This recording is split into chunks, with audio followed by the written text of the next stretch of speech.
સર્વને જય મા બહુ સ્મરણા જય કૃષ્ણ દેવ। પ્રાર્થના શું છે?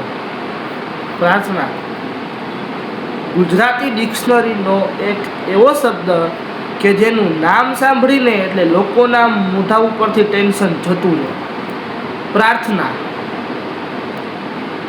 મનુષ્યને ભક્તિ સુધી પહોંચાડવાનો એકમાત્ર માર્ગ એટલે પ્રાર્થના। માણસની તકલીફનું એકમાત્ર સમાધાન એટલે પ્રાર્થના।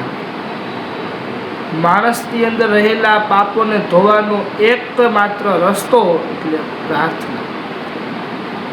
આ છે પ્રાર્થના। પરમ કૃપાળુ પરમાત્માને પામવા માટે જે વસ્તુ જે સાધનથી આપણે એની પાસે પહોંચી શકી એ છે પ્રાર્થના।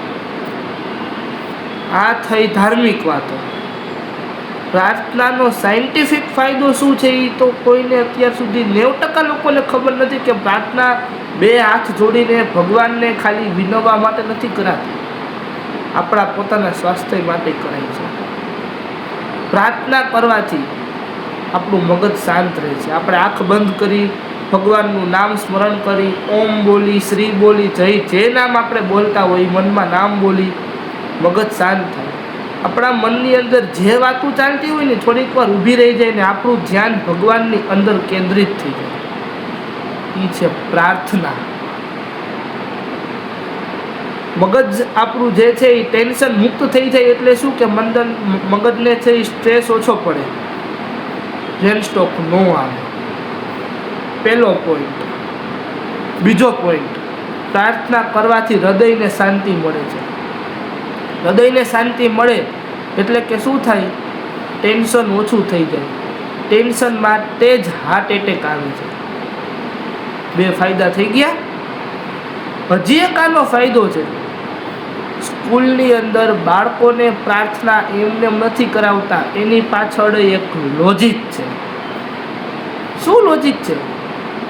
કે બાળકોને સવારે 7, 7:30, 7:15 જેટલા વાગે પ્રાર્થનાનો ટાઈમ હોય, ક્લાસરૂમમાં છે કે પ્રાર્થના ગૃહ જેને ઓડિટોરિયમ કહેવાય છે એની અંદર પ્રાર્થના કરાવે।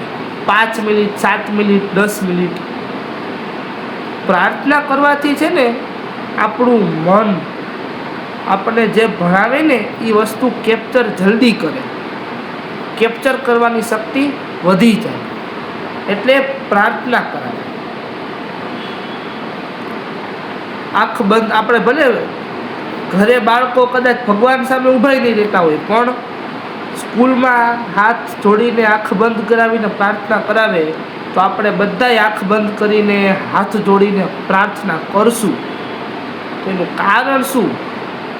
કમ્પલસરી હોય, ઘરમાં કમ્પલસરી ન હોય, સ્કૂલમાં તો કમ્પલસરી કરવી પડે। હજી એક કારણ છે, પ્રાર્થના છે ને એ સૌથી સારી જગ્યા પ્રાર્થના કરવાની છે ને ખુલ્લા આકાશ નીચે છે। એનું કારણ શું? વહેલી સવારે પ્રાર્થના કરી કે સંધ્યા સમયે પ્રાર્થના કરીને એટલે સૂર્યના ઉગતા કે આથમતા કિરણો છે ને આપણી ઉપર પડે। હજી એક પોઈન્ટ છે, આપણા ગઈઢાઓએ વિચારીને બધું બનાવ્યું છે। ગઈઢાઓએ બધું વિચાર્યું હતું કે ભવિષ્યમાં માણસોને આની શું જરૂર કેવી રીતે પડશે। સ્કૂલની વાત કરતા હતા તો કે સ્કૂલના બાળકોને પ્રાર્થના એટલે કરાવે કે ક્લાસરૂમ હોય એની બારીમાં સૂર્યનો પ્રકાશ તો આપણને એમ હોય બારી બંધ છે પ્રકાશ નો અંદર આવે, પણ પ્રકાશ એની જગ્યા આટલી તિરાડમાંથી પ્રકાશ આવી જાય, આટલી તિરાડમાંથી તો કાચની અંદર તો પ્રકાશ આવવાનો જ છે। ને બીજી વસ્તુ, પ્રાર્થના કરી પ્રાર્થના પછી સૌથી પહેલો પીરિયડ સ્કૂલમાં એવો જ રાખે કે જે સબ્જેક્ટ હાર્ડ હોય। આપણે પોતે અનુભવ્યું હોય છે કે પ્રાર્થના પછીના પીરિયડ પહેલો હોય ને એમાં જલ્દી અને ફટાફટ યાદ રહે છે, કેમ કે ત્યારે આપણે ભૂલી ગયા હોય કે ઘરમાં પપ્પા મમ્મીએ મને આમ કીધું, મારા મોટા ભાઈએ આમ કીધું, મોટી બેને આમ કીધું, બધું ભૂલી ગયા હોય। પ્રાર્થનાથી મન પ્રફુલ્લિત થાય એના માટે જ સ્કૂલની અંદર પ્રાર્થના કરાવવામાં આવે છે। સ્કૂલની અંદર નહીં, આપણે બધા એના માટે જ પ્રાર્થના કરીએ છીએ।